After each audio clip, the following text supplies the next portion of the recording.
Compañeros y amigos,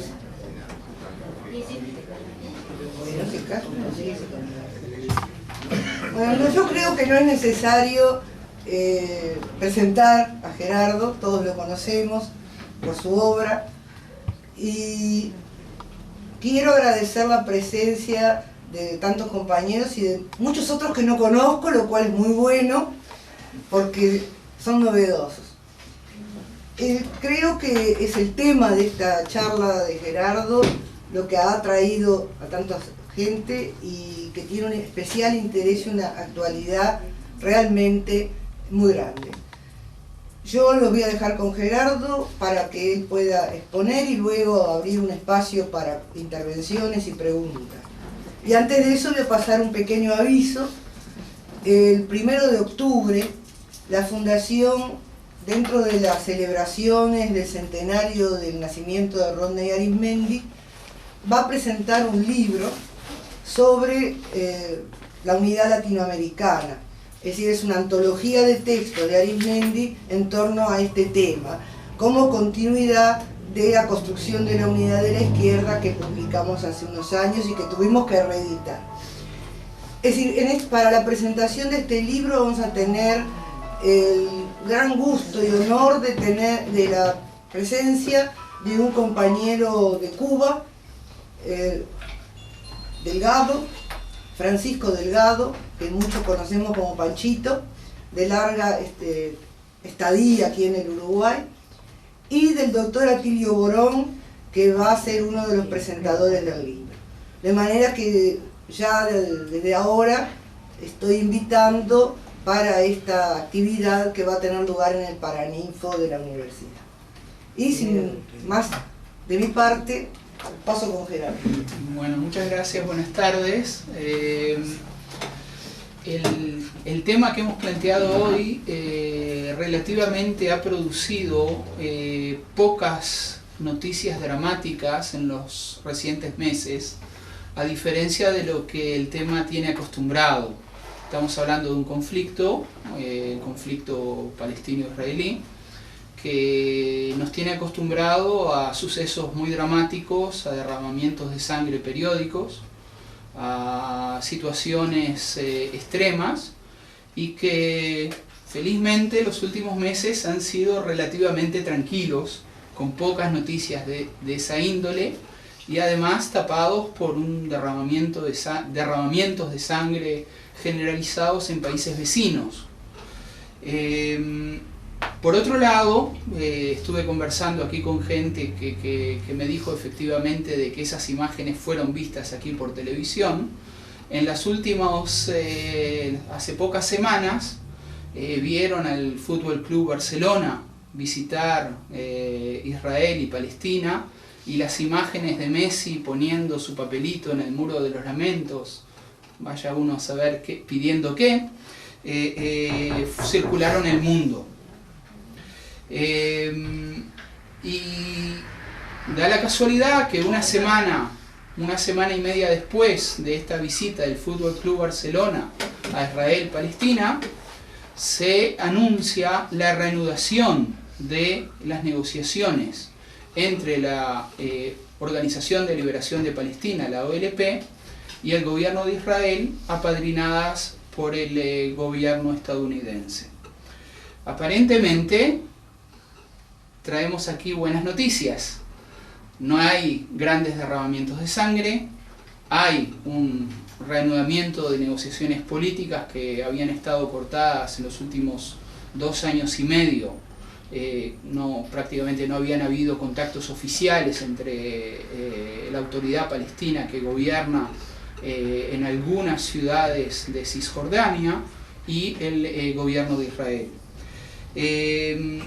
Lo que voy a presentar aquí es un panorama bastante más sombrío que este panorama aparente. Una sola palabra más sobre la visita del Fútbol Club Barcelona, que parece tan simpática pero no es tan inocente y tiene un papel que yo considero muy negativo.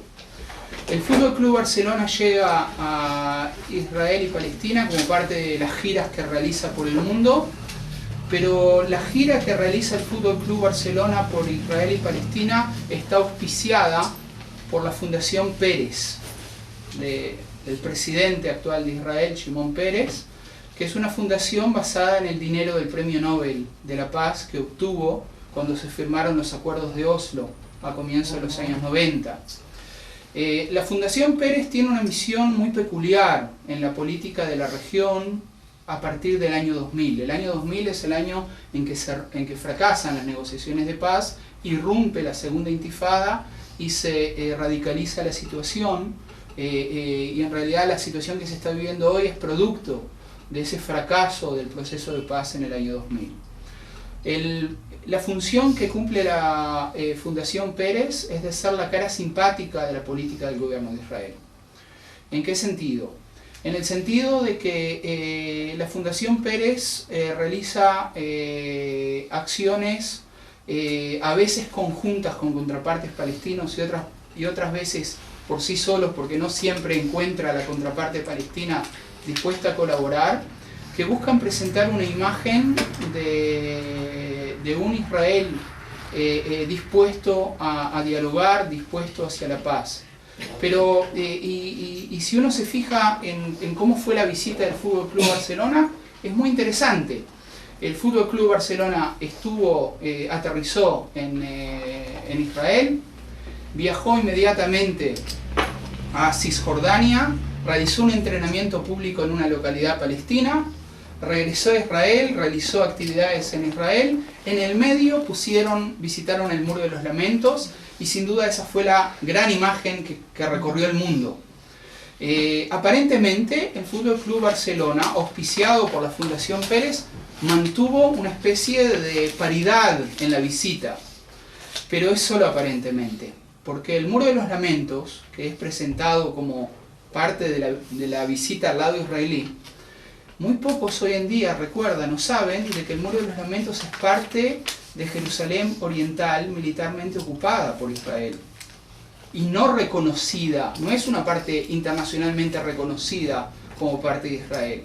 Está en un barrio del cual fueron parte de la Jerusalén antigua, un barrio del cual sus habitantes palestinos fueron expulsados al ser conquistada esa zona después de la guerra del año 1967, es parte de lo que los palestinos reclaman como su futura capital. Entonces la operación ante la cual estamos es una operación de normalización y invisibilidad de la ocupación de Jerusalén Oriental por parte de Israel. Una operación de relaciones públicas brillante desde el punto de vista de los operadores, que recorre el mundo y crea la sensación como que se trata de un supuesto Estado palestino que no existe, que realmente la autoridad palestina controla menos de la mitad de Cisjordania, menos de la mitad, y son realmente terrenos urbanos densamente poblados, con un Estado de Israel que controla, que es un Estado soberano, poderoso, pero que además controla más de la mitad del territorio del otro, y parte de ese territorio ocupado es presentado como territorio israelí, y por eso en todos lados aparece la imagen en el Muro de los Lamentos, parte supuesta del Estado de Israel. Las cosas no son así, o las cosas no fueron originalmente así, pero se va creando una sensación de hecho consumado, hecho que no puede ser contestado, no puede ser cuestionado, y de esa manera se va operando una dinámica que yo considero, para dar una especie de titular a la hipótesis principal que quiero avanzar aquí, que va creando una dinámica de la cual va a ser mucho más difícil salir en el futuro. Lo que está sucediendo en este momento entre Israel y Palestina no es un status quo, como a veces es descrito, sino es un continuo y persistente proceso de colonización que cada día que pasa se va afianzando y va convirtiendo en una labor cada vez más difícil destrabar el problema. Se está profundizando el conflicto no está quieto, es una situación dinámica en la cual la realidad en el terreno se va modificando día a día. Unas palabras acerca de la reanudación de las negociaciones, que sin duda es un hecho mucho más importante que la visita de un club de fútbol. Las negociaciones se reanudaron a instancias de Estados Unidos, que ejerció una presión brutal sobre el lado palestino, amenazando con cortar créditos internacionales, amenazando con una serie de sanciones si los palestinos no aceptaban asentarse en la mesa de las negociaciones que ellos dispusieron en Washington. El lado palestino tenía dos demandas previas como condiciones para reanudar las negociaciones. Las dos condiciones eran, una, el congelamiento de los asentamientos de las colonizaciones israelíes en los territorios ocupados. En realidad es una demanda a la cual Obama, al principio, cuando apenas asumió como presidente, había aceptado y había intentado imponerla a Israel. Israel logró, utilizando hábilmente digamos, ciertas palancas que tiene en el Congreso de Estados Unidos, por un lado, y por otro lado, utilizando el cambio muy dinámico de la situación en la región, que le impedía a Estados Unidos ejercer una presión efectiva sobre ella por la incertidumbre en toda la región, Israel logró evadir esa condición norteamericana de congelamiento de las colonizaciones, y la colonización prosigue día a día constantemente.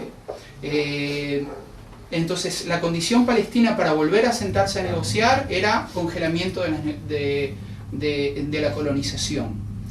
La otra condición era la liberación de presos.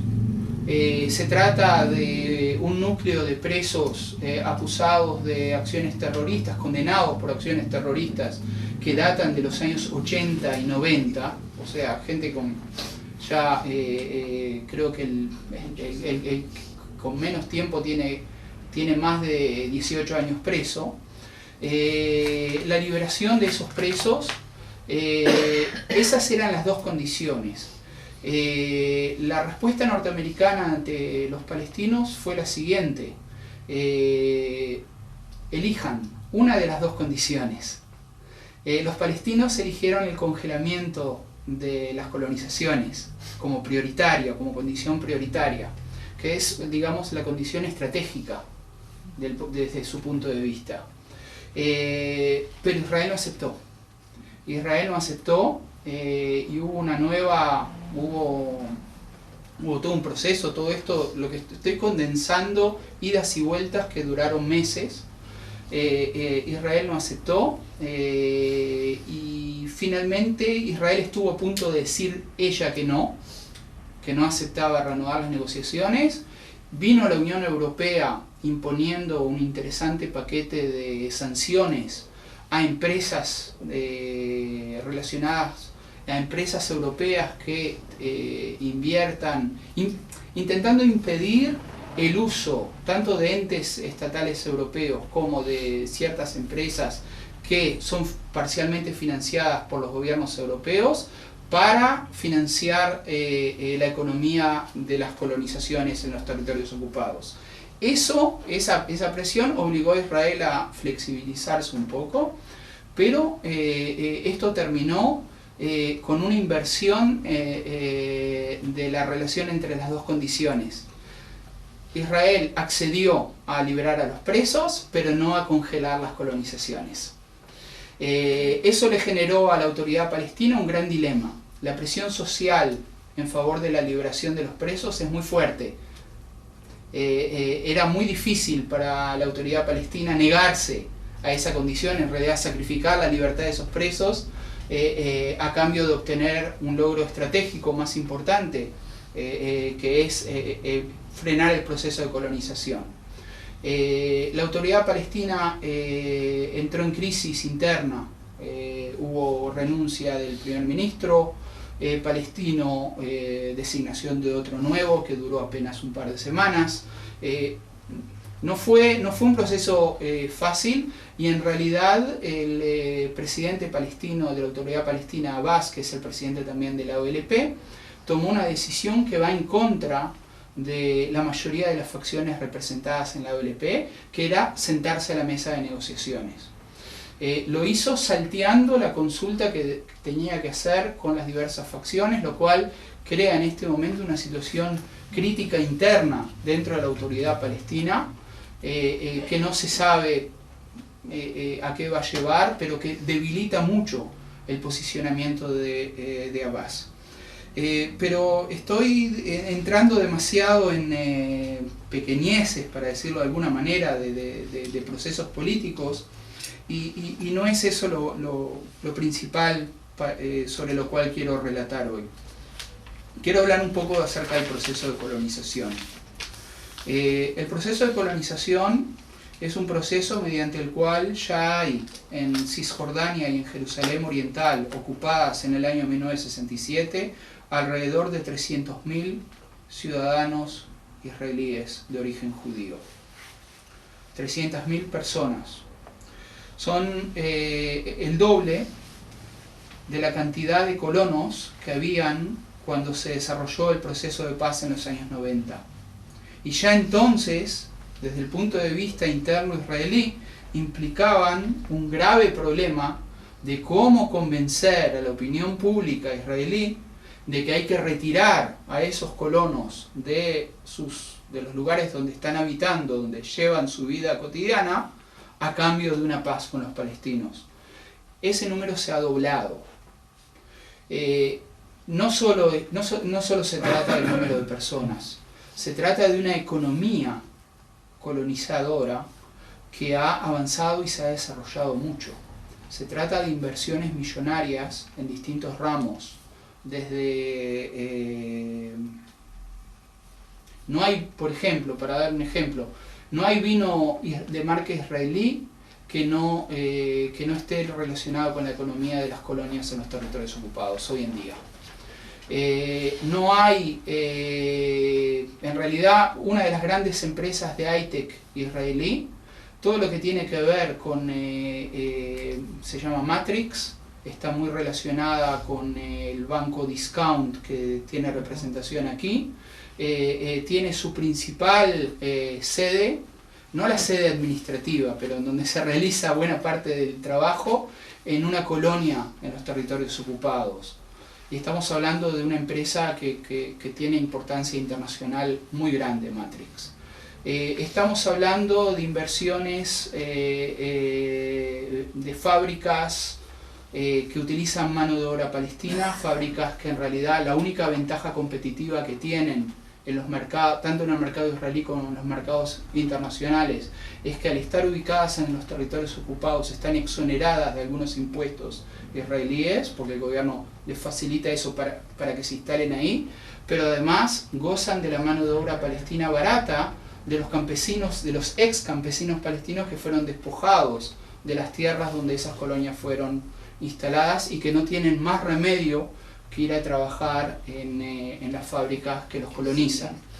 Estamos hablando de todo un entramado que ha cambiado y que cambia, modifica constantemente la economía, el tejido social de esos territorios e incluso físicamente, porque uno de los productos ya de los acuerdos de paz de Oslo y luego de la situación actual es la creación de dos sistemas paralelos de carreteras, de puentes, de sistemas viales en los territorios ocupados, lo cual ha creado una geografía absolutamente loca, falta de lógica, de que para moverse de una localidad palestina a la otra hay que dar rodeos, hay que ir por caminos nada lógicos desde el punto de vista geográfico, y por otro lado esas localidades se ven atravesadas por autopistas que están protegidas con muros.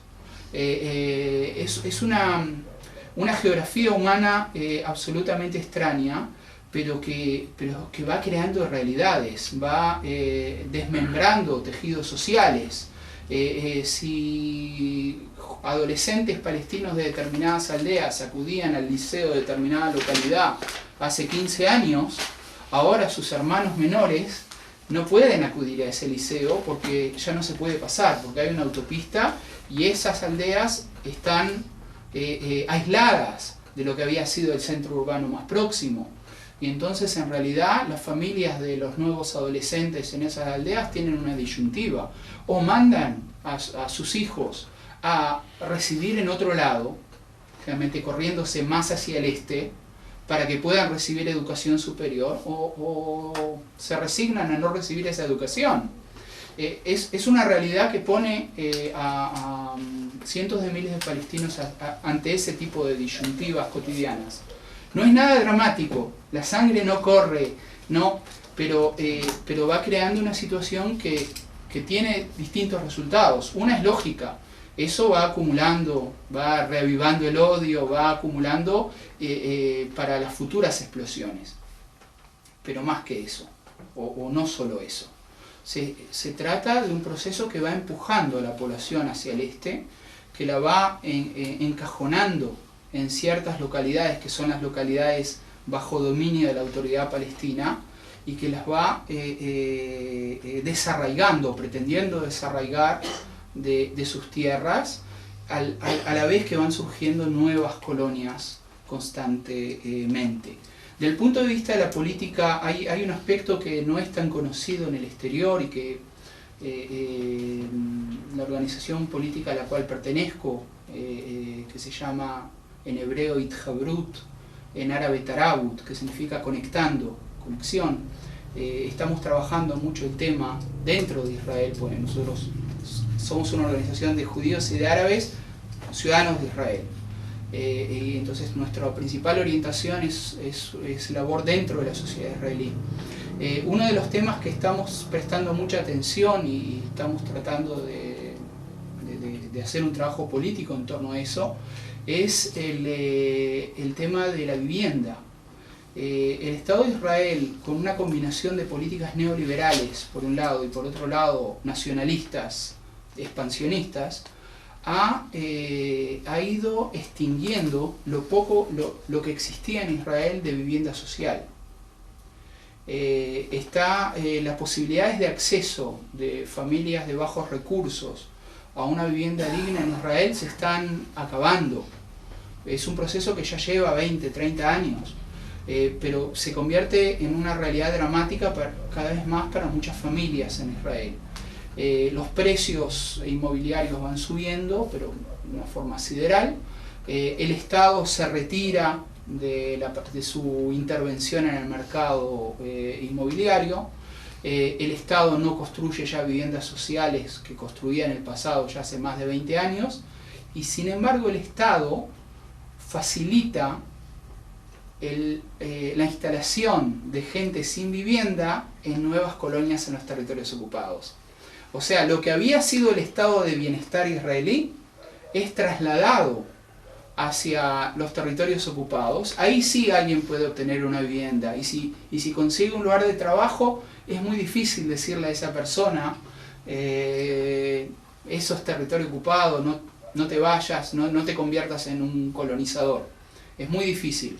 Entonces nosotros vemos como nuestra misión pelear socialmente por los derechos sociales que una vez existieron acerca de la vivienda social, de acceso a todos los ciudadanos dentro de Israel, para que no siga sucediendo ese proceso en que en realidad los sectores más humildes de la sociedad israelí son convertidos en colonizadores de los territorios palestinos. Es una dinámica perversa que los convierte en carne de cañón, porque además cuando surge algún conato de resistencia palestina, son los primeros en recibir el fuego. Son los que están ahí, los que están sobre el terreno, los que están al lado de las aldeas despojadas. Entonces es una política muy ingeniada para eso, que tiene que ver, no es solamente ingeniada para eso, tiene que ver con una combinación entre neoliberalismo, o sea, pueden haber economistas en el Ministerio de Economía israelí que dicen no, la vivienda social no tiene sentido, y lo dicen pensando de la misma manera que piensan economistas neoliberales en todo el mundo, ¿no?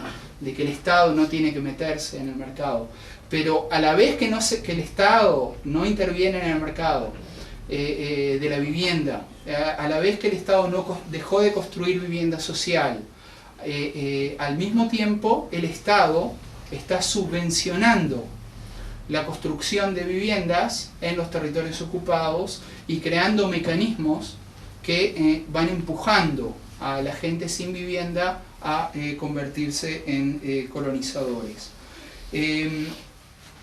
Eso para dar un panorama de lo que sucede en el terreno, cómo lo que estoy hablando no es un status quo, es una realidad dinámica que va variando y que va a llegar el momento, o no sé, porque sobre esto hay predicciones que no son más impresionistas que otra cosa, pero hay quien dice, para decirlo con mucho cuidado, hay quien dice que va a llegar el momento en que la posible solución pacífica basada en la restitución de los territorios de 1967 y la creación de un Estado palestino en esos territorios al lado del Estado de Israel se puede convertir en imposible.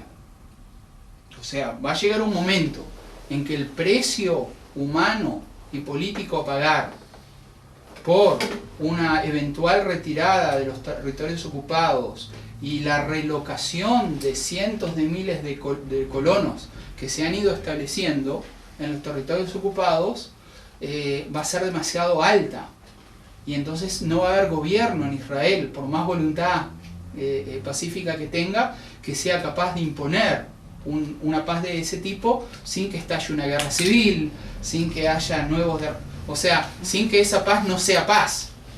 Entonces, entonces lo que se plantea, bueno, entonces ¿qué se hace en ese momento? Bueno, está planteada como idea un Estado binacional conjunto judeo-árabe, como idea muy bonita. Quien conoce las fuerzas políticas y sociales que están en funcionamiento en ambas sociedades se da cuenta de que eso no va a salir de un acuerdo utópico y simpático entre ambas partes, sino de que eso va a venir precedido de guerras y derramamientos de sangre espantosos.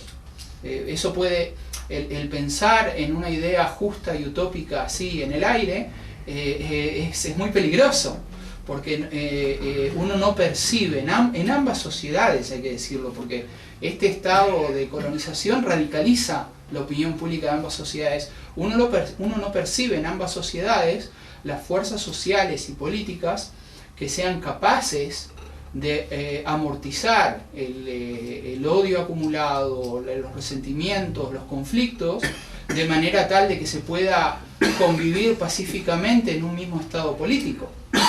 Entonces las perspectivas no son como a veces se plantean desde un punto de vista puramente teórico. ¿Qué es mejor? ¿Partición y dos estados o un estado binacional? No, es hablar fuera de la realidad,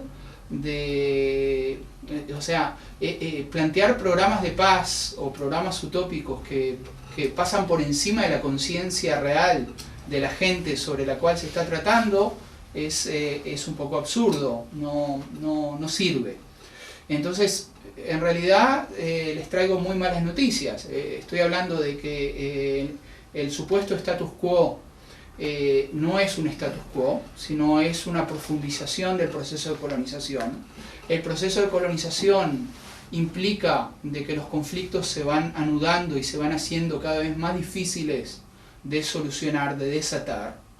Estoy diciendo de que hay una urgencia. Más allá, ¿qué sucede? Sucede de que cuando estalla la violencia abierta, entonces todo el mundo se dirige hacia la violencia abierta que ha estallado y dice, bueno, hay que apagar el incendio.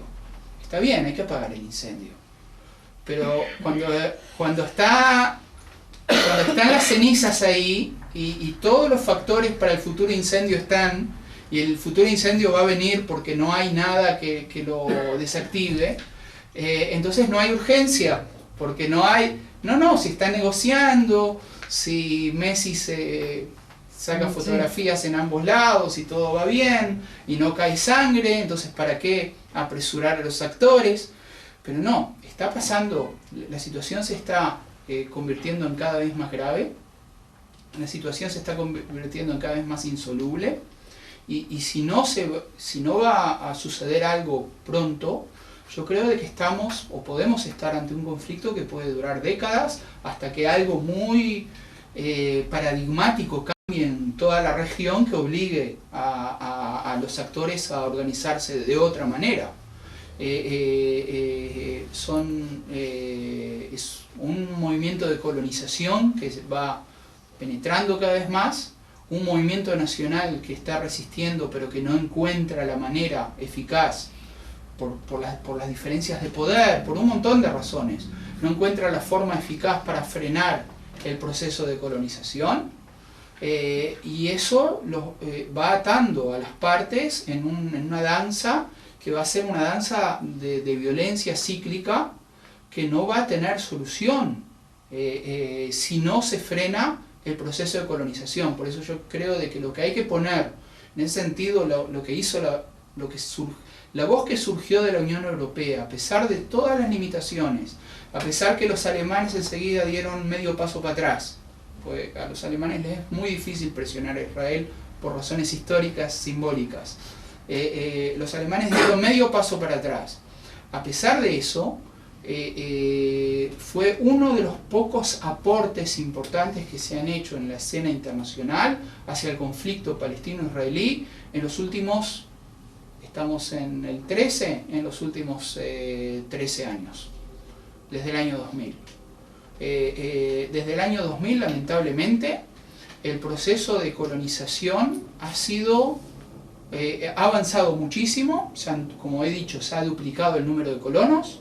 El proceso de colonización, sin embargo, ha sido casi invisibilizado por la opinión pública internacional. A veces son las imágenes de violencia las que tapan lo que sucede en la vida cotidiana de la gente.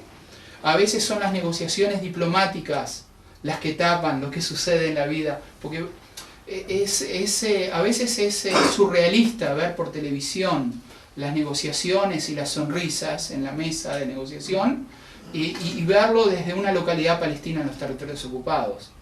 Parece como de marcianos, algo que no tiene nada que ver con la realidad. No es, por ejemplo, de que con vistas a una negociación el ejército israelí haga un gesto y se retire un poco, o que la presencia cotidiana o el hostigamiento a campesinos cese por las semanas que dure la negociación. No existe eso. Entonces hay un divorcio muy fuerte entre lo que la gente percibe en la vida cotidiana y lo que los medios de comunicación masiva en todo el mundo emiten como un avance entre palestinos e israelíes. Creo de que buena parte de ese divorcio explica, o que ese divorcio explica en buena parte, también el descreimiento creciente que tiene la dirigencia de la autoridad palestina, en algunos casos, o el fortalecimiento en ciertos momentos de Hamás como una alternativa desafiante a la autoridad palestina. Porque si la gente en el terreno no puede percibir, y no que no percibe porque no es atenta a la realidad, es porque las negociaciones van por un lado y la realidad en el terreno va por otro, absolutamente distinto. Cada nueva colonia israelí son más restricciones a la movilidad palestina. Más restricciones significa de que parte de la vida cotidiana que se llevaba antes se convierte en imposible de llevar. Entonces es una sensación de estrangulamiento por parte de la población palestina. Ahora, no sé cuánto tiempo tenemos. Quería hacer un apartado sobre un proceso mucho más invisibilizado internacionalmente, y que es la colonización interna.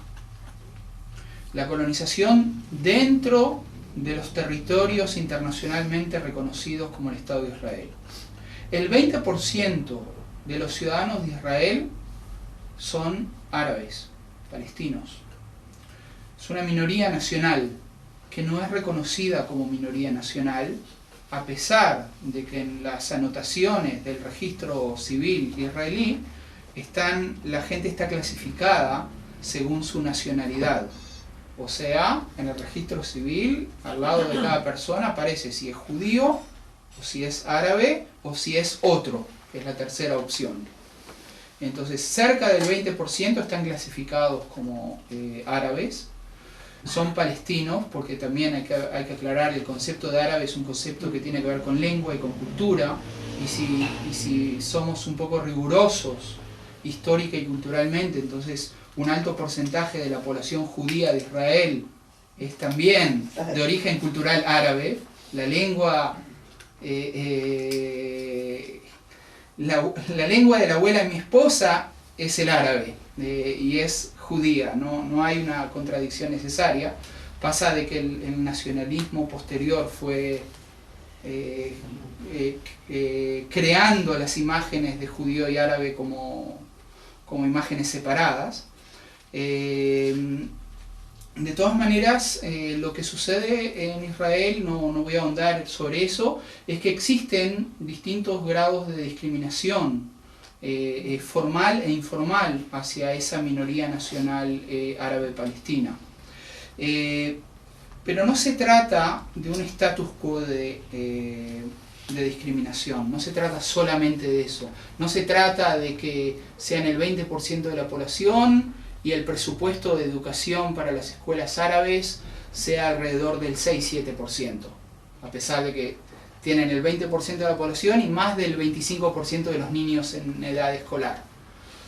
Para dar un dato, ¿no? Un dato que demuestra cierto tipo de discriminación económica y acceso a servicios que brinda el Estado.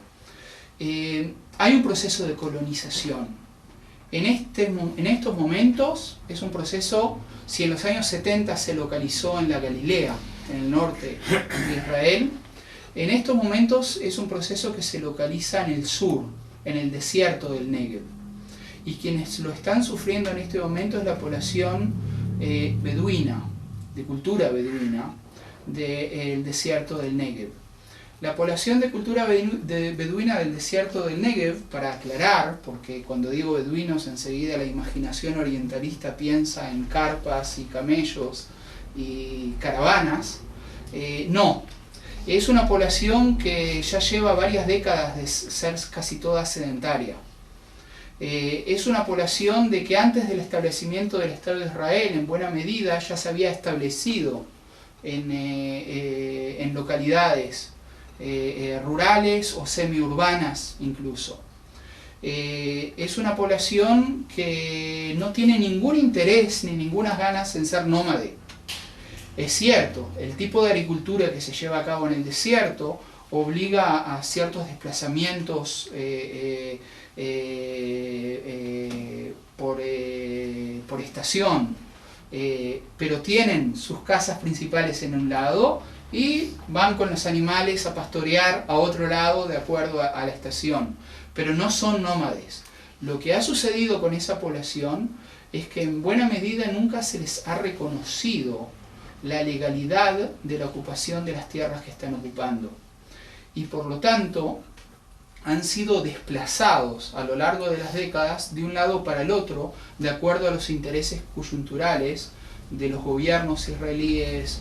Por ejemplo, para dar un ejemplo, el acuerdo de paz con Egipto, que empezó a implementarse en 1978, que implicó la retirada israelí de la península del Sinaí, y el retorno de la península del Sinaí, que había sido conquistada en 1967 a manos egipcias. Eso implicó, por ejemplo, la relocalización de grandes campamentos militares que Israel tenía instalados en el Sinaí y que fueron reinstalados en el desierto del Negev. Eso implicó la relocación del desplazamiento forzado de decenas de miles de beduinos para instalar los nuevos cuarteles, las bases aéreas. Entonces, cada vez de que la economía, la situación geopolítica, algo implica un cambio de interés geográfico del Estado de Israel, esa población nunca es reconocida como propietaria, como dueña de sus terrenos, de sus casas, sino es simplemente desplazada. En una ola anterior, en los años 70, fueron creados 6 poblados urbanos beduinos. En realidad fue una concentración de población beduina en esos 6 poblados, y significó que la mitad de la población beduina del Negev quedó reducida. En realidad la palabra reducida es la palabra adecuada, reducciones, tiene que ver con el viejo colonialismo en el continente americano. Fue reducida por la fuerza a un territorio establecido, ahí se les asignó, sí se les asignaron lotes, ahí se les fue reconocida la propiedad, pero dentro de esos 6 poblados. Esos 6 poblados de hoy, de esos 6 poblados, 3 son los 3 poblados más pobres de Israel, porque el que se les haya asignado lotes para erigir casas no significa de que se les ha dado permiso para instalar industrias o que se les ha dado acceso a determinados servicios. Entonces quedaron ahí atrapados haciendo una vida urbana sin disponer de, digamos, de los terrenos que tenían antes para el pastoreo o de otros elementos para llevar la vida, y se convirtieron hoy en focos de pobreza extrema dentro de Israel, con índices de mortandad infantil, y en Israel son muy bajos los índices de mortandad infantil. Ahí, en esos poblados beduinos, son índices tercermundistas desde todo punto de vista. Entonces, la otra mitad de la población beduina es la afectada actualmente por lo que es llamado el plan Praver. El plan Praver es un plan que implica el desplazamiento y relocalización de esta gente en nuevos poblados como los anteriores. Pero esta otra mitad que ha quedado un poco dispersa, que vive en poblados no reconocidos, que lo que aquí en el Uruguay llamaríamos asentamientos, o sea, o se llama asentamientos, son localidades urbanas no muy grandes, pero que no cuentan con los servicios más básicos. Tienen que acarrear el agua de un lado, no están conectados a la red eléctrica, sufren de toda clase de limitaciones, el acceso a la educación lo logran, pero es muy problemático, no tienen solucionadas muchas cuestiones de la vida cotidiana. Entonces el plan es demoler la mayor parte de esos asentamientos beduinos y reducirlos a cierta cantidad de localidades. Se les exige, a cambio de adjudicarles lotes para erigir sus viviendas y obtener título de propiedad, se les exige retirar todos los reclamos sobre propiedad de tierra que tienen pendientes en juzgados israelíes desde los años 70 hasta ahora. Porque lo que ha pasado después de la ola anterior es que muchos de los beduinos se han avivado en el sentido de que han entendido de que tienen que utilizar las herramientas del Estado para disputar sus derechos. Entonces han interpuesto recursos ante los juzgados y en muchos casos han logrado traer pruebas, aportar pruebas a historiadores beduinos que han colaborado mucho en eso, aportado pruebas acerca de la propiedad de sus familias y de sus clanes sobre determinados terrenos.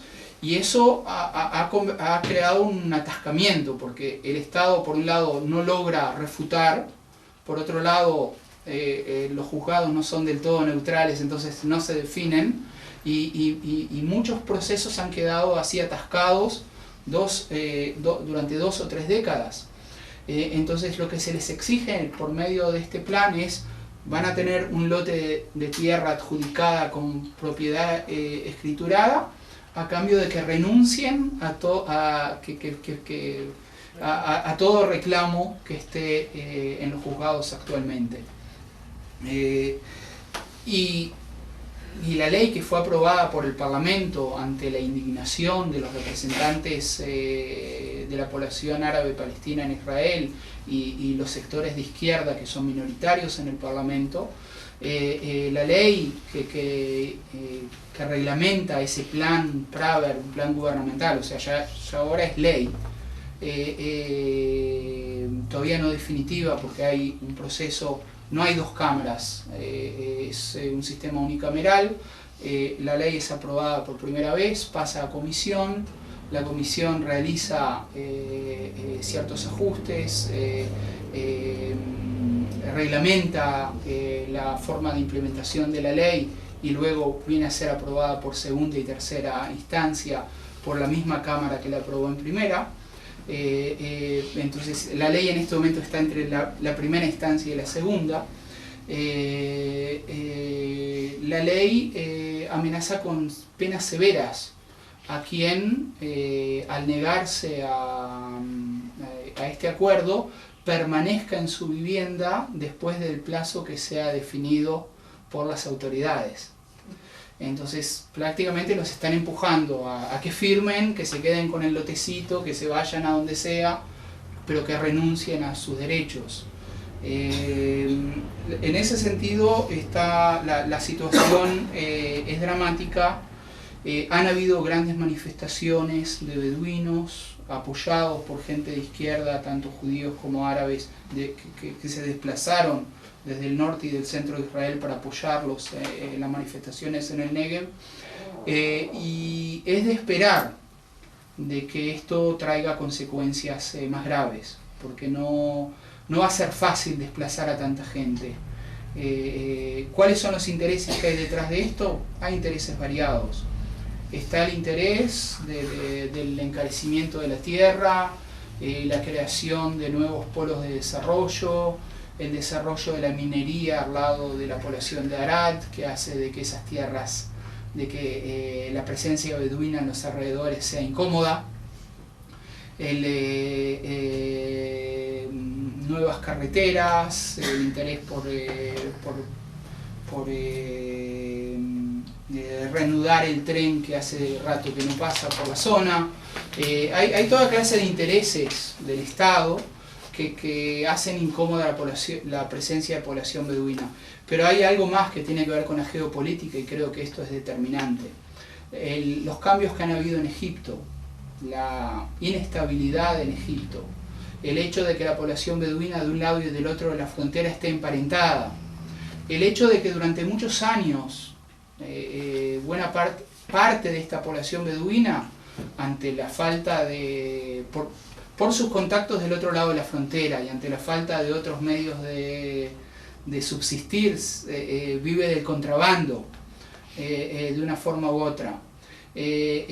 Muchas veces, hay que decirlo, porque algunas poblaciones beduinas han vivido del contrabando con el consentimiento del Estado, porque han actuado, han servido para cierto tipo de contrabando, pero han actuado también como barrera humana ante la posibilidad de infiltración de guerrilleros palestinos.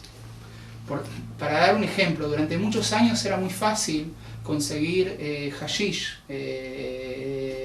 en Tel Aviv, que era importado de Egipto. ¿Cómo pasaba esa sustancia? Pasaba por el contrabando en el desierto. Pero nunca jamás un palestino que salido de un túnel de Gaza logró pasar la frontera para Israel. ¿Cómo se explica eso? Se explica precisamente porque ustedes pueden pasar determinadas cosas por la frontera siempre y cuando actúen, y en realidad buena parte, un alto porcentaje de la población beduina en el desierto del Negev son casi los pocos árabes palestinos que son reclutados al ejército de Israel. Hay reclutas beduinos en el ejército de Israel.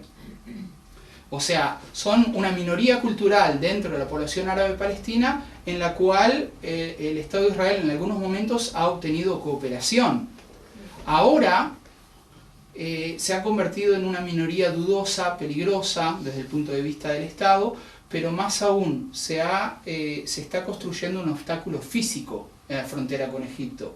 Y al construirse el obstáculo físico, que es físico porque en algunos lados son paredes, en otros son alambrados, pero más que nada elementos electrónicos muy modernos, esta población está de más. Ya no los necesitan como guardianes de frontera, como gente que se les permite cierto contrabando, cierta subsistencia a cambio de servicios de seguridad. Ya no son los vigilantes, ya no son necesarios. Y entonces ahora están avasallando con esta gente. Esto va a causar conflictos políticos internos dentro de Israel, pero la coalición política que gobierna Israel hoy en día es muy tirada a la derecha. La correlación de fuerzas políticas en Israel va muy a la derecha. Por un lado, se dan procesos contradictorios en el escenario interno israelí. El proceso de colonización va creando una base social cada vez mayor, cada vez más importante, que es el centro de la derecha dura.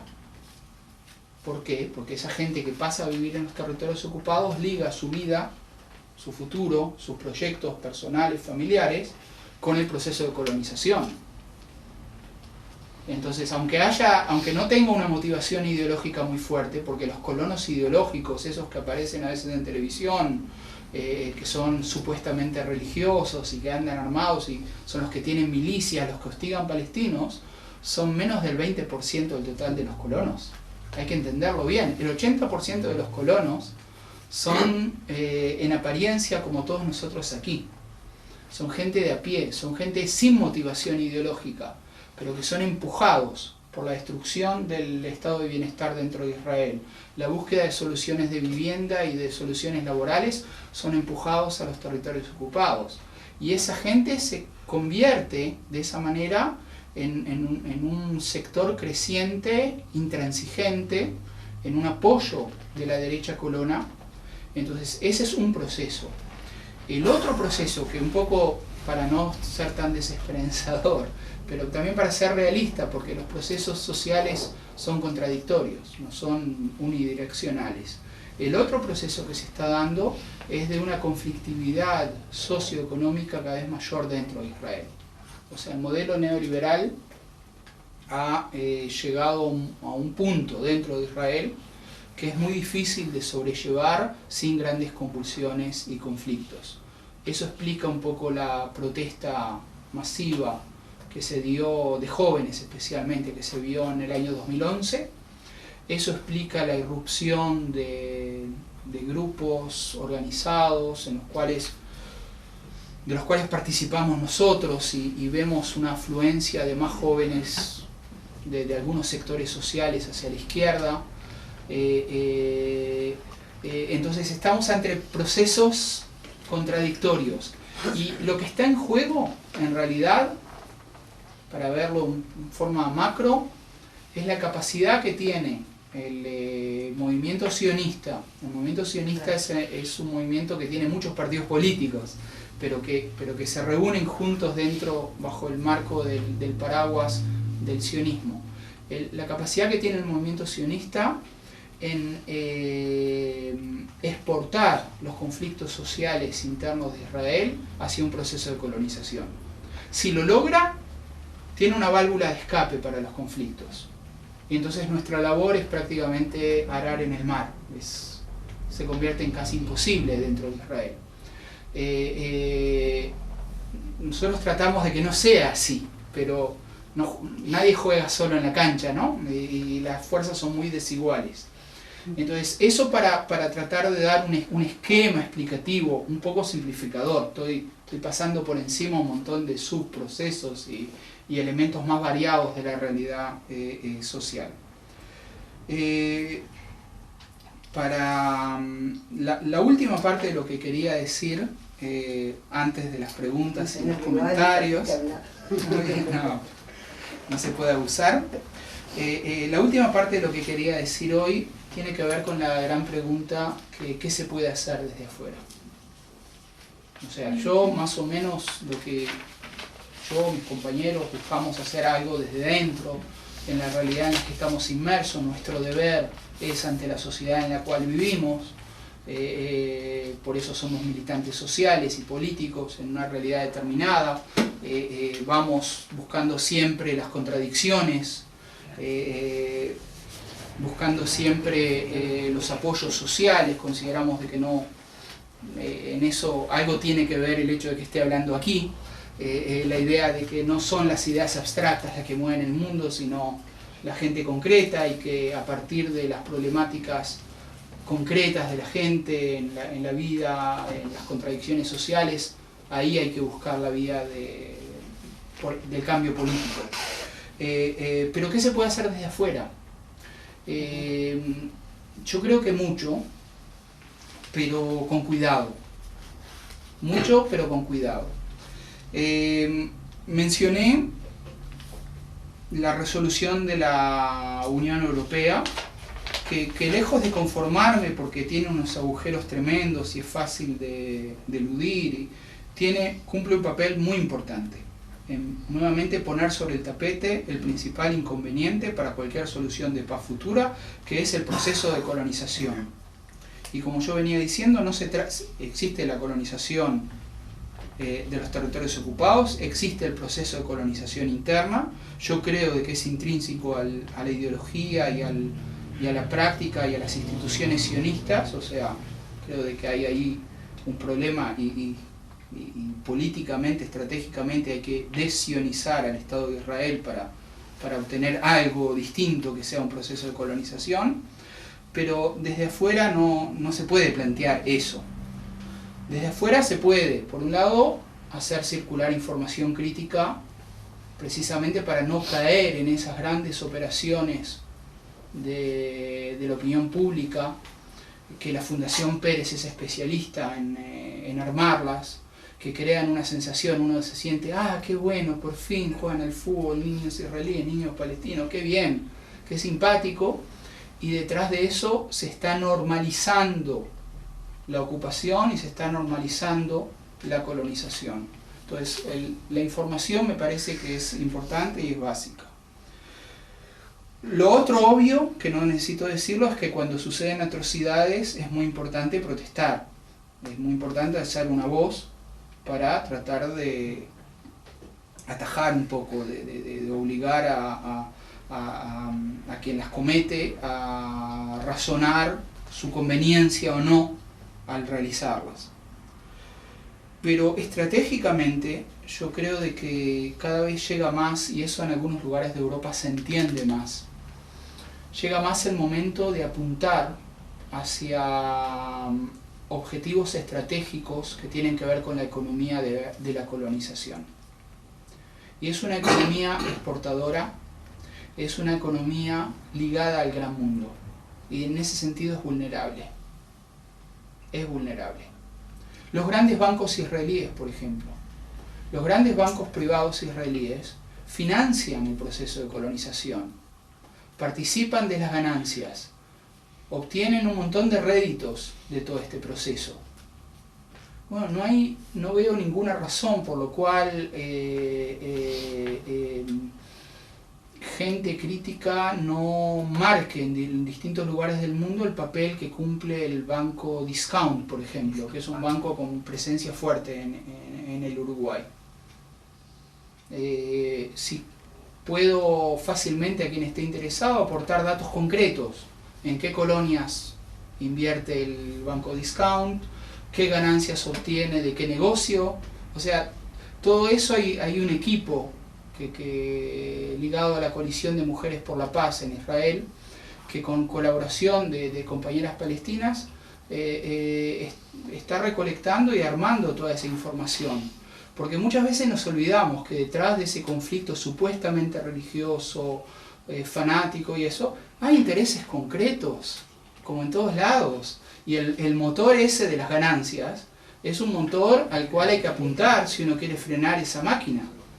Entonces, hay puntos que pueden ser puntos flancos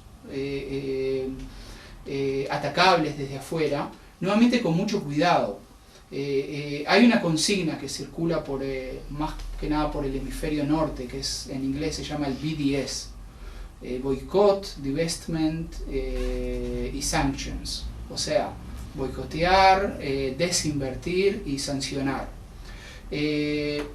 no voy a entrar a discutir la consigna en sí, que surge precisamente al entender vastos sectores de la opinión pública pacifista y pro-palestina en Europa, el cómo funciona eso y el intentar dar una respuesta. Yo creo de que usar la consigna así es demasiado generalizador y generalmente es usada como toda arma, hay que saber cómo se usa y hacia qué se dirige, es mi opinión, y no usarla ciegamente. En muchos casos se utiliza de una manera indiscriminada o en una manera generalizadora. Entonces, ¿saben? A veces las víctimas inmediatas de eso son los actos simbólicos. O sea, es más fácil atacar la presencia israelí en un evento internacional y entonces denunciarla y manifestar enfrente. Eso es mucho más fácil que atacar un interés económico. No hay que esforzarse demasiado, identificar los lazos, los intereses y apuntar fino. Yo considero que es mucho más importante apuntar fino a los intereses económicos. Mencioné ya el Banco Discount como un ejemplo de financiamiento e intereses económicos ligados al proceso de colonización. Puedo señalar otras cosas.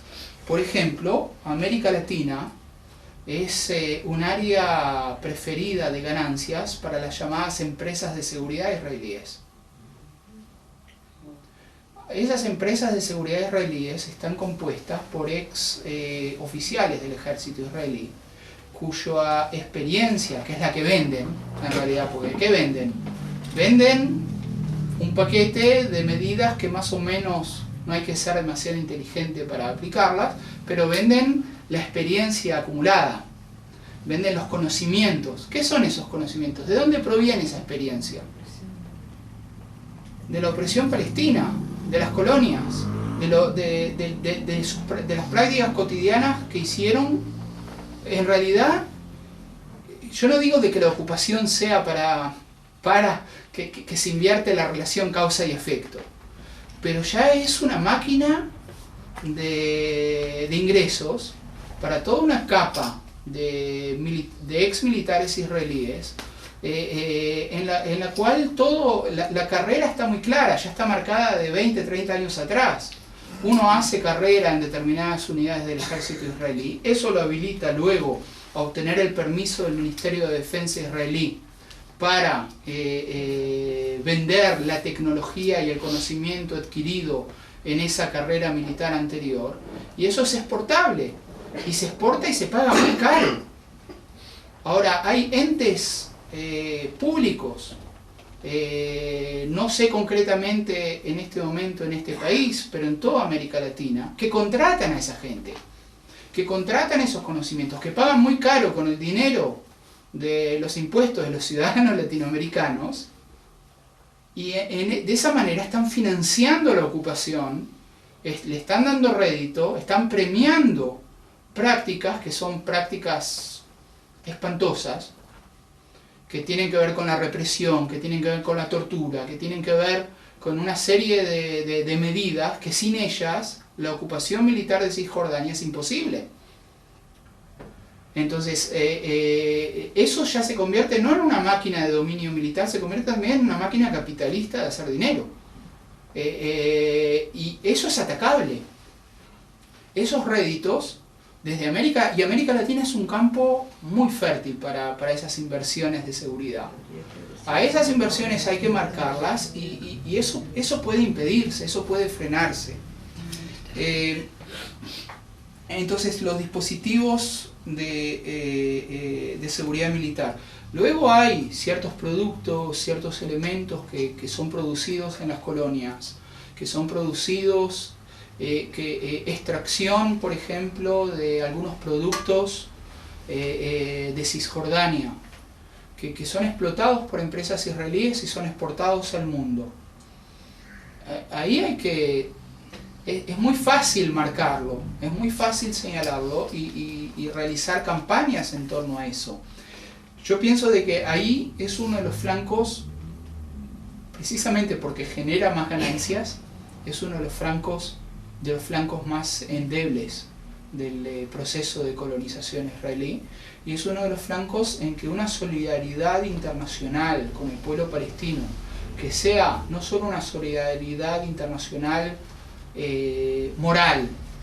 moralmente correcta, que se indigne ante las atrocidades, sino que pretenda ser una solidaridad inteligente, que aplique criterios no solamente morales, sino criterios políticos, de decidirse sobre qué se apunta, hacia qué se va, qué resultados se pretenden obtener, es algo que hace falta, es algo que ha crecido en Europa en los últimos años, en Estados Unidos muy poco, y en América Latina casi no existe, existe muy poco. Existen organizaciones de solidaridad que realizan una labor muy valiosa. Creo de que es el momento de pasar a una solidaridad más política, más activa, más dirigida hacia objetivos que realmente incomoden, que realmente atenten económicamente con los intereses generados por el proceso de colonización. Creo de que con esto freno y vemos. Sí, varias preguntas, formemos una ronda y... Yo propondría entonces que los compañeros que tienen interés en hacer preguntas o intervenciones, vamos a hacer una ronda, Gerardo anota y contesta, reúne un poco la contestación. Ruiz. Bueno, no. Voy a decir una pregunta, pero quiero un poco situar el contexto de mi razonamiento. Yo estoy absolutamente convencido que el objetivo de la colonización es un objetivo estratégico de impedir el nacimiento del Estado palestino. ¿No? En todo caso, la aceptación de un protectorado.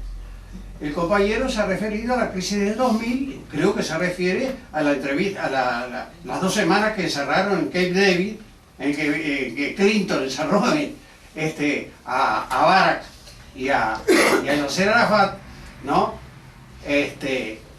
Y bueno, que le querían arrancar el renunciamiento al este de Jerusalén. Sí. Creo que es así, Sí. ¿no? Y a raíz de eso, Sharon salió, fue a la mezquita, al Aqsa, ¿no? En una provocación y ahí arrancó la intifada.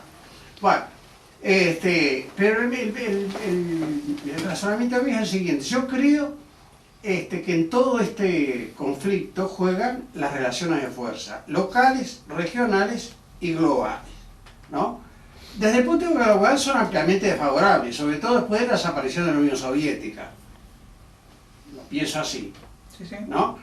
Desde el punto de vista local, es evidente que es totalmente desfavorable a los intereses del pueblo palestino, ¿no? La lucha. Desde el punto de vista regional, es lo que a mí me interesa en este momento. Y la pregunta que te quería hacer, ¿cómo, en tu opinión, ha incidido la victoria de la hermandad musulmana en Egipto en el tema palestino israelí? Muy bien.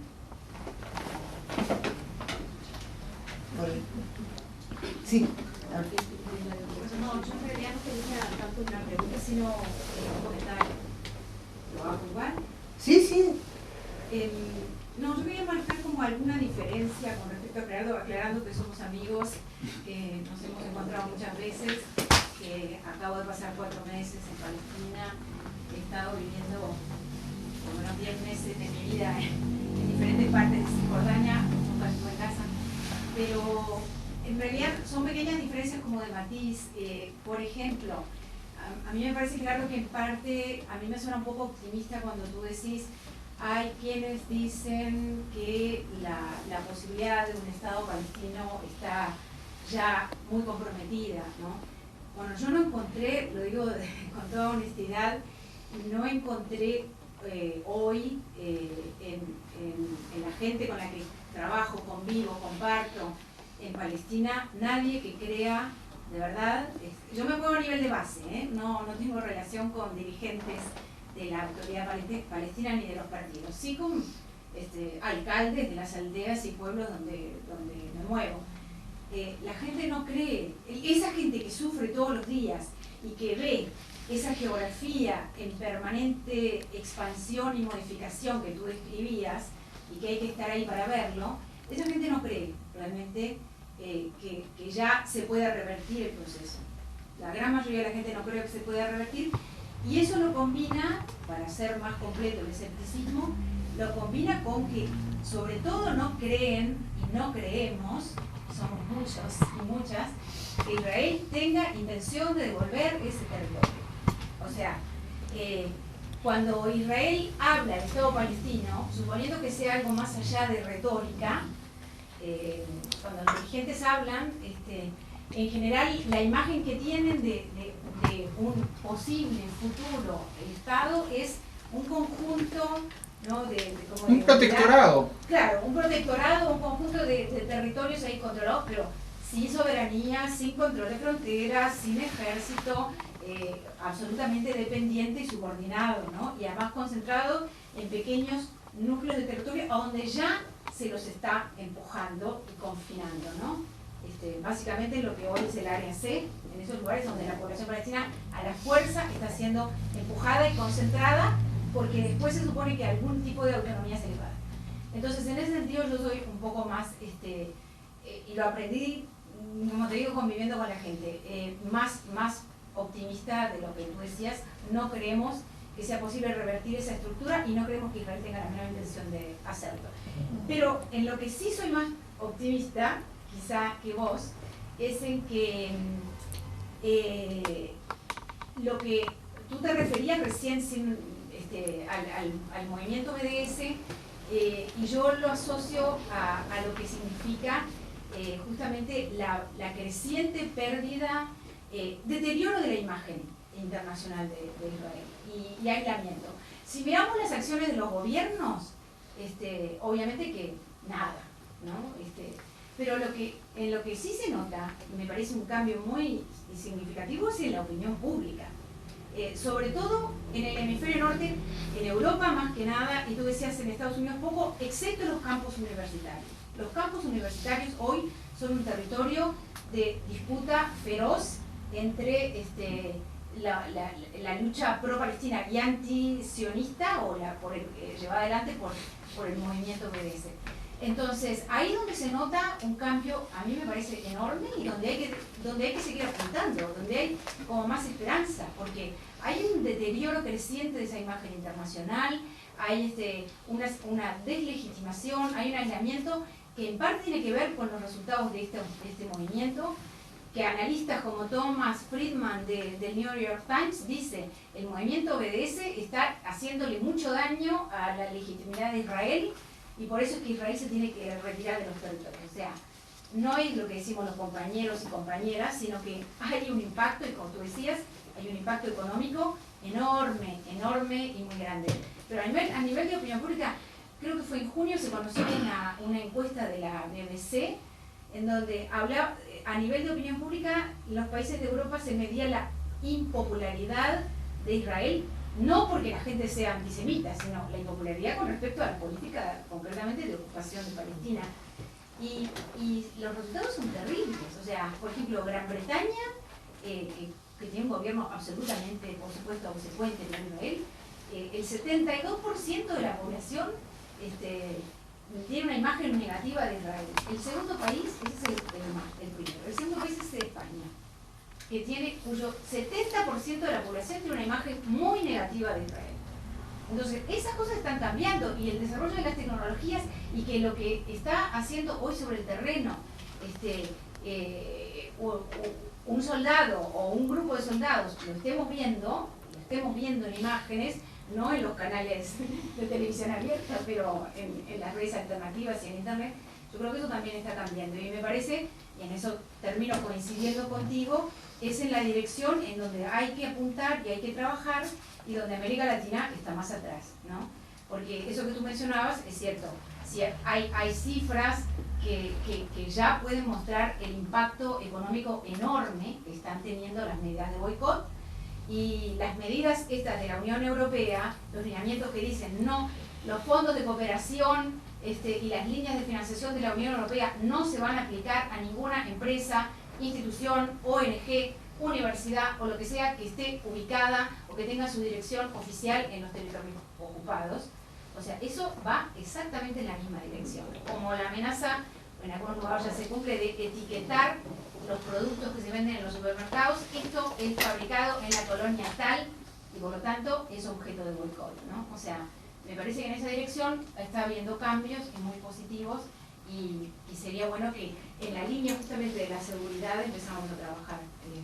El tema de la seguridad a mí me tiene súper preocupada porque nuestros gobiernos están haciendo acuerdos para comprar servicios de Israel y enviando policías, por ejemplo, a entrenarse a Israel. Perdón por ¿Otra intervención?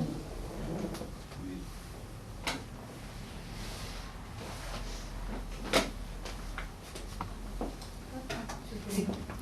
Yo quería preguntarte sobre eso, sobre la forma de enfrentar todo eso, cómo avanza, si avanza, o mejor dicho, la conciencia en los jóvenes israelíes, por ejemplo. ¿Son conscientes de la profundización del proceso de colonización? O sea, qué medida, ¿no?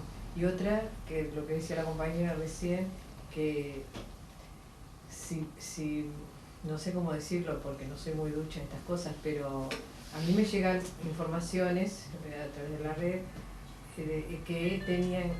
que tienen que ver con Palestina y pero con muchas cosas árabes también. Digo, no tengo muy claro cuál es el objetivo de esas organizaciones porque son muy variadas las cosas que plantean.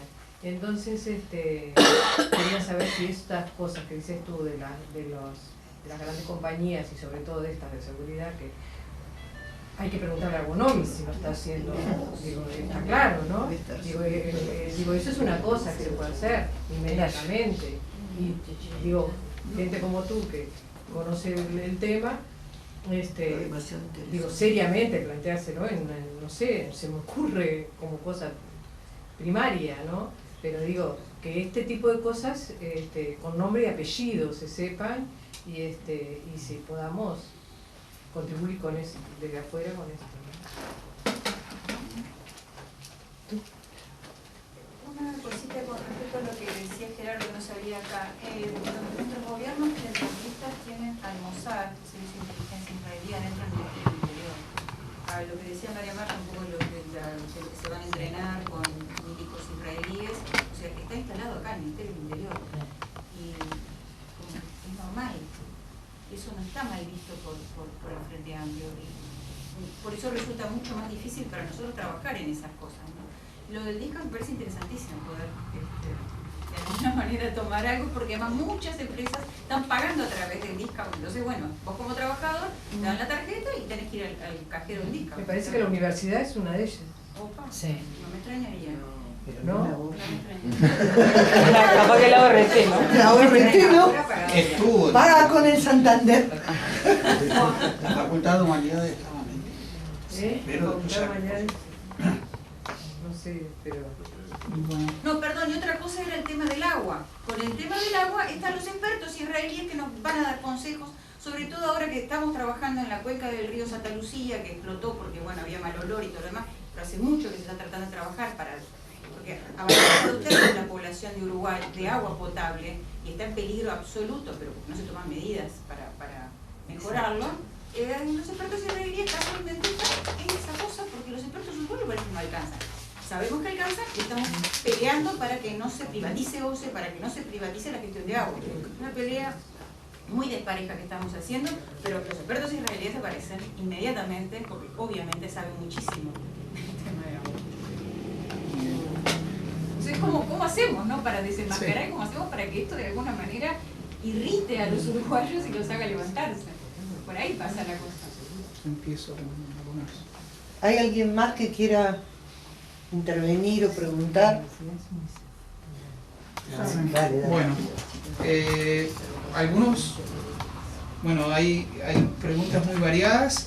Primero lo regional, principalmente porque ahora están sucediendo convulsiones en todo el mundo árabe que están cambiando la fisonomía de la región, son procesos que están en estado incipiente, que se están realizando, que nadie es adivino y puede saber hacia dónde van a llevar. Yo diría de que la incidencia de lo que fue llamado al principio la primavera árabe en los territorios palestinos ocupados es una incidencia ambigua, por lo menos. Por un lado, sin duda alguna, el comienzo de las revueltas contra las dictaduras reactivó brevemente lo que es llamada la protesta popular palestina, lo que son las marchas, las movilizaciones en los territorios palestinos, y creó un ambiente más crítico. Pero la militarización del conflicto en Siria antes que en Egipto, la militarización del conflicto en Siria, una militarización nefasta que tiene como resultado un estancamiento, un derramamiento de sangre continuo, esa militarización fue un golpe muy duro para la población palestina en los territorios ocupados, y quiero explicar por qué. Primero, porque sucediendo tales atrocidades no muy lejos, es mucho más difícil visibilizar la tragedia y el problema palestino en los medios de comunicación masiva. Y eso queda claro, o sea, las imágenes en las redes alternativas pueden circular, pero la muerte de 1, 2, 3, 4 palestinos ya no es noticia cuando en Damasco o en Homs mueren decenas o centenas de personas día a día, y en ese sentido le hace mal a la visibilidad del tema palestino internacionalmente, más allá de que es espantoso que muera tanta gente en Siria. Pero hay otra cosa. Por ejemplo, los movimientos políticos palestinos encuentran una gran dificultad para referirse a lo que sucede en Siria. Estoy hablando de los movimientos de izquierda y los movimientos nacionalistas, no de Hamas, que sí se ha pronunciado y ha salido en contra de quien fuera su aliado, Assad, porque tiene que ver con la lucha de la hermandad musulmana en toda la región. Los movimientos de izquierda palestinos se sienten como rehenes. Ellos tienen que tomar en cuenta la existencia de campamentos de refugiados palestinos en Siria, y el hecho de que una toma de posiciones demasiado para un lado, demasiado para el otro, así o asá, repercute en la situación de indefensión en la que se encuentran cientos de miles de palestinos en los campamentos de refugiados en Siria. O sea, el drama palestino es invisibilizado en ese sentido porque es una guerra civil siria, pero hay cientos de miles de palestinos que viven en campamentos de refugiados en Siria decenas de años, y que es difícil tomar posición en esas circunstancias. El efecto de lo que sucede en Egipto es más difícil de medir porque es mucho más reciente incluso. Lo de Siria ya tenemos año y pico de seguimiento de cómo repercute la guerra civil siria. En Egipto las cosas están sucediendo vertiginosamente en estos momentos. La victoria de la hermandad musulmana, la victoria electoral de la hermandad musulmana, fue muy bien recibida en Gaza por el movimiento Hamas, que se considera en realidad un movimiento emanado de la hermandad musulmana.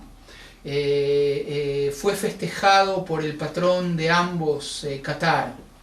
El emir de Qatar ha invertido mucho dinero en los últimos años en distintas empresas, no solo en las camisetas de fútbol de los clubes europeos, se puede leer Qatar Foundation, sino también el gobierno de Hamas en Gaza ha recibido dinero de Qatar, distintas organizaciones políticas, la hermandad musulmana en Egipto ha sido financiada y apadrinada por Qatar. Eso implicó, por ejemplo, de que el Hamas modere tácticamente su actuación ante Israel. Es un poco paradójico, ¿no? Hamas en determinado momento ante esos sucesos se ha alineado con toda una tendencia internacional, y al estar aliado Qatar con Estados Unidos, de repente Hamas se hizo mucho más permeable a llamamientos de Estados Unidos para moderarse frente a Israel, y lo cual demuestra, ha puesto al desnudo en forma muy trágica la división actual de la conducción palestina. El hecho que Gaza esté bajo dominio de Hamas, Cisjordania bajo dominio de Fatah, ahí es muy difícil porque no existe una política unificada, palestina, nacional, que pueda ser tal, y los intereses extranjeros, y extranjeros es tanto Egipto como Qatar, como Estados Unidos, como Siria, como otros elementos, no han contribuido. Hay una trágica historia de mal uso de la tragedia palestina por parte de otros actores, y que Israel históricamente ha sabido aprovechar muy bien ese mal uso para su proyecto de colonización. ¿Qué es lo que está sucediendo ahora en Egipto después del derribamiento de Morsi? Golpe de Estado, depende, se puede ver de distintas maneras. Es difícil de medir, hay mucha confusión entre la población palestina al respecto, y hay una división que tiene que ver con las divisiones político-ideológicas del mundo árabe. O sea, la población palestina no es homogénea, se enfrenta a un mismo problema de colonización, pero los vientos que soplan en la región son vientos que la dividen más aún de lo que está dividida. Sobre, bueno, lo planteado, la gente no cree que se pueda revertir el proceso. Estoy de acuerdo de que desde el punto de vista de la vida cotidiana de la gente, el proceso de colonización tiene tal fuerza de que parece irrevertible. Pero, bueno, aquí de repente me pongo la camiseta del historiador. Como historiador puedo decir de que 130 y pico años de colonización francesa en Argelia fueron reversibles al final de cuentas. No le deseo a nadie un proceso como el argelino, con cientos de miles de muertos y cientos de miles de desplazados. Sería espantoso un desenlace así, pero hay cosas que son reversibles, con mucha sangre, con mucho sacrificio, con mucho sufrimiento. O sea, no hay proceso político, social, económico que no sea reversible. Si algo nos ha enseñado la historia del siglo XX es que todo es reversible, todo es modificable, pero ¿a qué precio? Y lo que asusta no es tanto la perspectiva de qué va a suceder en el futuro, sino quién va a pagar el precio y qué precio tan alto, precio humano. Y en eso estoy de acuerdo. Cada día que pasa, la colonización como que aumenta el precio que va a haber que pagar para revertirla, y no sé si la vamos a revertir. O sea, no soy optimista histórico determinista. No, hay procesos históricos que terminan mal. Vemos la colonización de Norteamérica, ningún indígena norteamericano logró revertirla, lamentablemente. Tampoco le deseo ese destino al pueblo palestino. Pero, o sea, no, el futuro es algo abierto, pero puede costar precios espantosos. Y ahí está la cosa. Es obvio, tenés toda la razón del mundo. Visto desde el terreno hoy, en lo cotidiano, parece algo todopoderoso que no hay, y la división palestina tampoco no permite percibir dentro del movimiento nacional palestino la fuerza política capaz de pararse ante esa máquina. Esa es otra de las tragedias, como la autoridad palestina, ante la correlación de fuerzas internacionales, está bajo el pie de Estados Unidos, Y Estados Unidos creó, por ejemplo, en su momento, utilizando las viejas estrategias neocoloniales de América Latina, creó la Guardia Nacional. Se llama Guardia Nacional. La policía palestina entrenada por la CIA. O sea, ni siquiera se toman el trabajo de cambiar los manuales y los nombres. Pero con todo, la Guardia Nacional Palestina es Palestina. Y la Guardia Nacional Palestina, la avidez por la colonización israelí es tal que no les permite, no les deja ni siquiera el margen de ser colaboracionistas, porque los empujan constantemente. Entonces, es difícil de prever hacia qué lado va a salir. Las intenciones del imperio, las intenciones de los colonizadores no van a ser necesariamente el resultado, porque hay dinámicas contradictorias. Estados Unidos quisiera tener a un Israel un poquito más moderado, un poquito que haga las cosas con más inteligencia, con más refinado, para entonces poder aplicar su estrategia neocolonial. Pero Israel oficial, Israel gobernante con fuerte presencia de la ultraderecha en el gobierno, no le deja ese margen de maniobra ni siquiera a Estados Unidos o a los sectores palestinos que están dispuestos a colaborar, sino empuja hacia el conflicto y hacia la colonización sin dejar ese margen. Deterioro de la imagen internacional, aquí difiero, no estoy de acuerdo. Yo creo de que hay un espejismo de las redes sociales. Las redes sociales y el mundo de los activistas crea una visión. Nuevamente, realmente quisiera de que tuvieras razón. Por eso voy a Thomas Friedman, para no citarme a mí. Thomas Friedman es un figurón que cada vez que dice algo, a las 2 semanas dice lo contrario. No lo tomo en serio.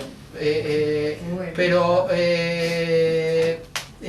volviendo al tema de la imagen internacional, las redes sociales, las redes de activistas crean una imagen distorsionada de la realidad en lo que se refiere a la opinión pública internacional. La opinión pública internacional es mayoritariamente, para decir la verdad, indiferente. Vamos a no ilusionarnos. Y los que no son indiferentes se dividen en campos de lealtades étnicas, culturales, perciben el conflicto israelí-palestino en términos civilizatorios, y entonces Occidente con Occidente, tercer mundo con tercer mundo, más que nada, por sobre otras identificaciones. Y hay un margen de una sociedad minoritaria, digamos la sociedad política internacional, que es sobre ese margen sobre el cual uno puede actuar.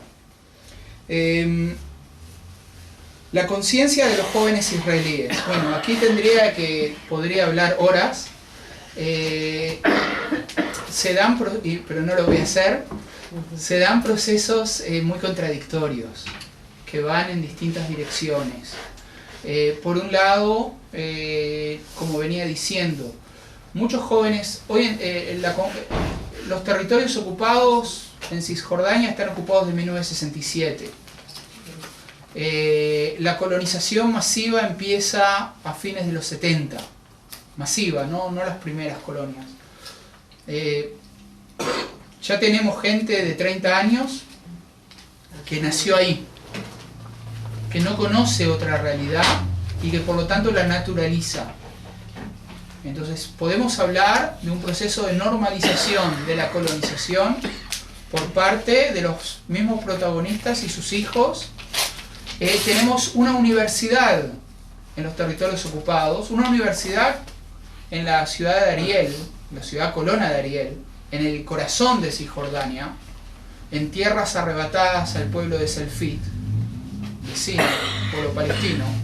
En esa universidad, que es una universidad que ni siquiera la Autoridad Autónoma de Estudios Superiores de Israel la ha reconocido como universidad, pero como está en territorio ocupado, basta la firma del general de división, que es la autoridad militar en los territorios ocupados, entonces puede emitir títulos de universitario sobre la base de la firma del general, para entender. O sea, todo es civil y todo es normalizado como Israel, pero cuando hay un conflicto y hay una resistencia en sectores académicos israelíes a reconocer a esa universidad como universidad, ¿por qué las universidades en Israel no quieren reconocer a esa universidad? Por el tema del boicot. No porque sean todos buenitos, sino porque saben que si incorporan a la Universidad de Ariel a la comunidad universitaria israelí, entonces los universitarios israelíes se van a topar con un boicot generalizado en Europa. Entonces tienen en ese sentido, la amenaza de boicot sirve como palanca para crear un conflicto interno en la sociedad israelí. Ahora, sin embargo, ha sido reconocida por el gobierno y por el general que ha firmado la autorización para que puedan emitir diplomas universitarios. Esa Universidad de Ariel tiene una peculiaridad, no está muy lejos, viajar desde Tel Aviv o la zona, las ciudades que rodean Tel Aviv a Ariel, son 30-40 minutos. En ómnibus hay una autopista que ha sido creada sobre tierras despojadas de poblados palestinos, que ya está relativamente bien protegida. A veces hay lugares donde todavía se puede tirar piedras sobre los vehículos que pasan por esa autopista, pero relativamente, militarmente, la zona ha sido tan reprimida que ya casi nadie se atreve a tirar una piedra, como solía hacerse hace 10, 15, 20 años. Y entonces la circulación es normal. Uno se sube a un ómnibus en Tel Aviv o en Petah Tikva y viaja a Ariel cotidianamente a estudiar. Entonces hay miles de israelíes que no son colonos, jóvenes, que van a obtener su educación superior a una colonia. Y lo hacen sin darse cuenta que van a una colonia. Y muchos de ellos ni saben de geografía, porque pregúntenle ustedes a un joven acá exactamente dónde está tal localidad, norte, sur, este, oeste. La mayoría viven su vida cotidiana sin hacerse demasiadas preguntas. Entonces estos jóvenes tienen su rutina de estudios en la colonia y están normalizando una situación que es anormal. Y desde ese punto de vista de su conciencia tenemos un problema. Ahora, ¿por qué van a la Universidad de Ariel? Porque es más barata, porque hay becas, porque hay facilidades, porque hay incentivos. Entonces, así funcionan los mecanismos. Entonces, esos sectores de jóvenes o están con la ocupación, o van a estar, cuando alguien les plantee de que hay que evacuar a Ariel para crear un Estado palestino, van a estar en contra, aunque no vivan ahí, porque es el lugar donde estudiaron, es lo normal. Es como que alguien les quiera alterar parte de la memoria colectiva que van forjando. Ese es el peligro en los procesos de colonización, que va convirtiendo al tejido social en parte del proceso. Ahora, por otro lado, yo venía diciendo, hay contradicciones, el modelo neoliberal está creando muchas contradicciones sociales dentro de Israel, hay militancia de izquierda, hay jóvenes que se van acercando. Yo creo de que el mayor éxito, y ahora voy a hacer un poquito de propaganda a mi pequeña organización política, el mayor éxito que hemos tenido en los últimos años ha sido crear un grupo de gente de muy bajos recursos que lucha por la vivienda social. Parte de ellos son gente amenazada de ser desalojados, que pende sobre ellos el peligro del desalojo. Parte son gente que están en vivienda social, pero las viviendas se están deteriorando y el Estado, como no quiere renovarlas, realmente los quiere echar y convertir en colonos. Y en esa gente, la acción un poco subjetiva nuestra dentro de esa lucha es la que logra tomar conciencia. No queremos ser colonos, queremos las soluciones en nuestras. Pero eso funciona políticamente, pero hay que acordarse de algo. Porque ahí también hay otra normalización. Hasta ahora estamos hablando de las fronteras del 67. Pero en Israel en sí hay casi una normalización total y un olvido del hecho de que el territorio que hoy es el Estado reconocido internacionalmente de Israel es un territorio del cual fueron expulsados cientos de miles de palestinos en 1948. Eso como que se asume como normalidad. Ahora, también ahí, y por eso lo contradictorio de los procesos, y a lo mejor el proceso de colonización que avanza sobre los territorios del 67 termina reactivando todos los demonios escondidos que están detrás de la limpieza étnica que hubo en 1948. Pues hoy lo llamaríamos limpieza étnica, lo que sucedió en 1948. La expulsión sistemática de poblaciones palestinas de la mayor parte del territorio en que se creó Israel. Hoy en día hay organizaciones, hay ONGs dentro de Israel y hay en el mundo académico universitario, no en el público mayoritario, cada vez más cuestionamiento acerca de lo que sucedió en el 48. Cada vez más historiadores que plantean el tema. Hay un despertar, hay más literatura, hay más discusión, hay intentos un poco desafiantes por marcar lugares. Aquí existió la aldea tanto, poner un cartelito. Ese cartelito dura 2 días hasta que alguien se ocupa de quitarlo y aparece nuevamente. Los fantasmas que aparecen, ¿no? En parte es la minoría palestina, el 20% de población en Israel, que un poco ha alzado la cabeza, se está constituyendo en forma cada vez más afirmativa, está radicalizando su posicionamiento frente a ese pasado colectivo. Y en parte es la toma de conciencia de algunos sectores de jóvenes judíos. Entonces, hay, no digo que sean mayoritarios, no lo son, pero digamos, hay terrenos de disputa. En ese sentido, no son batallas perdidas del todo, porque hay terrenos de disputa y hay despertar de conciencias. Perdóname, acabo de confirmar que en la universidad pagan por el descampado. Bueno, entonces ¿qué hacer acá en concreto? Creo de que cada uno de ustedes sabe mejor que yo, porque ustedes viven la sociedad uruguaya, yo no la vivo. Eso, claro. Eso es para, no es algo que yo pueda, no es algo que yo pueda dar consejos. Yo puedo aportar información, puedo aportar información y mostrar cómo se ven las cosas desde allá, para que con esos elementos ustedes puedan pensar a quién hay que interpelar. ¿Y cómo se manejan ustedes socialmente la organización de ustedes? O sea, ¿cómo la ven en Israel? O sea, ¿cómo está? ¿Sufren discriminaciones, rechazos, cosas dentro de...? Sí y no. Para decirlo en forma compleja. Sí, en el sentido de que somos un sector político muy minoritario de la población israelí. Estamos integrados en un frente electoral que es el Frente Democrático por la Paz e Igualdad. Somos nosotros, el Partido Comunista y algunos independientes solamente. Ese frente tiene 4 representantes en un parlamento de 120. Para tener una idea, el 3,5 de los 4 representantes son aportados por votos palestinos, de la minoría palestina dentro de Israel. Solo medio diputado de este frentito, digamos, proviene de votos judíos. Para que tengan una idea numérica de qué se trata.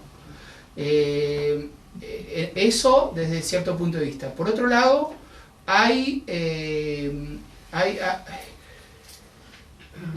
espacio para la disensión, hay espacio político, hay una autoimagen cultivada por los gobiernos israelíes del liberalismo que en ciertos márgenes nos soportan, nos reprimen cuando nos salimos demasiado de los carriles, pero no es una represión demasiado violenta ni persecución sistemática.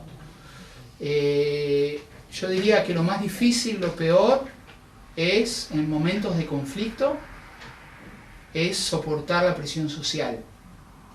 Cuando se desarrolla un duelo entre Gaza e Israel de misiles, un duelo muy desigual, pero un duelo al fin, o sea, cerca de mi casa cae un misil, es muy difícil hablar con los vecinos de los derechos del pueblo palestino, ¿no? Eso es lo más difícil, mucho más que, en cierto sentido, como somos tan débiles, tampoco no hay necesidad de una represión estatal dirigida hacia nosotros, porque hay una represión social que es más fuerte. Muy bien. ¿Alguna otra?